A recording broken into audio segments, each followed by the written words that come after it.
ಕರುಣೆಯ ಕೊರಳ ಘಂಟೆಯಲ್ಲಿ ಮಂತ್ರಾಕ್ಷತೆ ಮಂಚಾಲಯ ಮಣ್ಣ ಕಣಗಳಲ್ಲಿ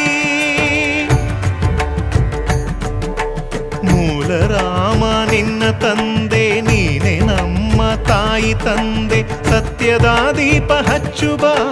ಕರುಣೆಯ ಕಿರಣ ಚೆಲ್ಲುವ ರಾಮನ ಸಾರ ತುಂಬುವ ಹನುಮನ ಶಕ್ತಿ ನೀಡುವ ಬೃಂದಾವನದಿ ನೆಲೆಸಿದ ಪೂಜನೆ ನಿನಗೆ ಶರಣು ಶರಣು ಶರಣು ಗುರು ರಾಘವೇಂದ್ರ ಶರಣು ಶರಣು ಶರಣು ಶರಣು ಗುರು ಸಾರ್ವಭೌಮ ಶರಣು.